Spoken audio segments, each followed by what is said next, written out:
In this module, we're going to go over some tips on how to avoid being beaten out. When you're making an offer on a house, if you're in a seller's market, could be even a buyer's market, but you happen to be going after a popular home, they're having multiple offers. You want to put yourself in a position to where your offer is going to stand out and hopefully get accepted. So on that, one of the things that you have to be prepared with is to pull the trigger. You want to be fast and furious. You know the house that you're looking for, it comes on, you get an email, and there it is. You're looking through the pictures, you want to get a hold of the agent, you want to make arrangements to get to that house as soon as you can. Somebody else is doing it too, right? You don't want somebody to beat you to the gun. Get there as quick as you can, hopefully within at least 2 days of it coming on the market. If it's something you like, be prepared to make an offer right away. If you wait, you could get beaten out simply because 2 other people saw it and the seller might get multiple offers there. You're coming in on the 3rd, 4th day to make an offer, it might already be gone. So fast and furious. In order to be fast and furious, you have to have that pre-qualification done, and we've talked about that several times in the modules. Get pre-qualified, get pre-approved, get ready to go. The advantage of being pre-approved, which we've talked about before too, but I'll cover it a little bit more. Getting pre-approved means that you've turned in all the needed documents that the underwriter's going to want to see. You've supplied bank statements, pay stubs, pension, Social Security stuff if that's necessary, letters about your divorce, your divorce decree, anything like that that the underwriter's going to see. You've supplied everything, and your loan file goes to the underwriter without a house. It's all about you. And the underwriter's going to go through and look through the file and say, okay, we can approve this buyer at this amount of money based on the income and the debts and the documentation that I'm seeing. With that pre-approval, that work is done up front. When you go and find a house, the only thing that has to happen with that house is you do your due diligence period. You go through, you do your inspections and things like this. You make sure it's okay for you. You get the appraisal done and make sure the appraisal is going to be fine. As long as the house appraises and everything's fine with the house, your loan's going to close fast. So in having the pre-approval done up front rather than a pre-qualification, you have the pre-approval completely done, you could come in, make an offer, and say, I can close in 2 weeks. Wow, yeah, that's like a cash buyer. There's some great competition there, right? You can close in 2 weeks. These other offers are coming in, and maybe they're closing in 30, 45 days. So if the seller wants to move quickly, maybe they found a house that they want to get, and they want to move quickly on that, you offer a 2-week escrow, and you've got an advantage over the other offers there. So that's the difference in getting pre-approved, closing fast. Getting pre-qualified, I've helped clients get a loan in 14 days going from taking the application and funding the loan. So there was no pre-approval process in there, but that's not easy. When you do the pre-approval, the 2 weeks is an easy thing.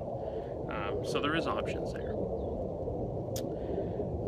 In regards to, and I've touched base on this too, if you're selling and buying, sell first. Get that house in escrow. Preferably have it in escrow for a week or 10 days so you're getting through that buyer's due diligence period and you're making sure everything's going to go okay.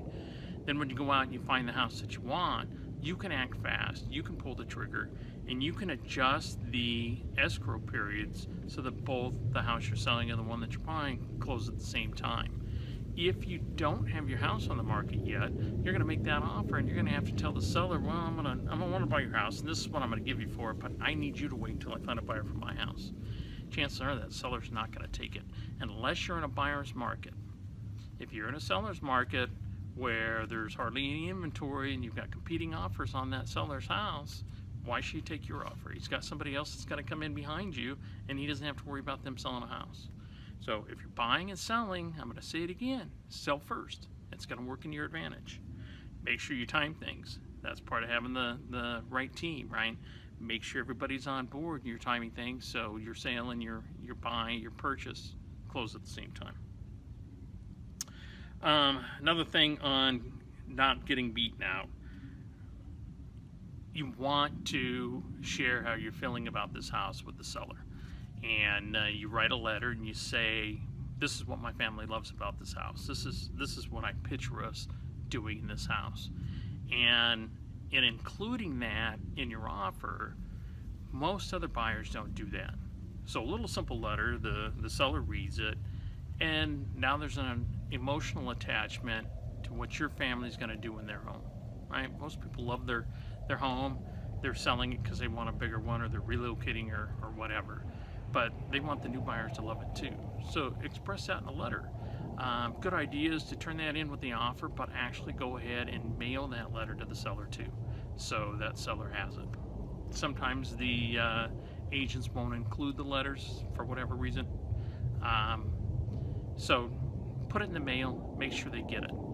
And that having the seller accept or see that could make a big difference on getting your offer accepted. When you're writing your offer, we're talking about avoid being beaten out. When you write that offer and the seller wants $250 for the house, you feel that the house is worth $250. We all want a deal, right? So we all think, wow, we'll go $240. You're trying to avoid being beaten out. So I'm going to suggest to you, you write your highest and best offer first. If you're willing to give $250,000, give them the $250,000.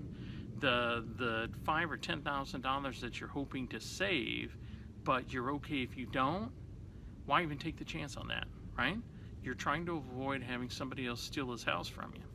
So if you feel it's worth $250, offer the $250. If you can close in 2 weeks, be sure to put that in there.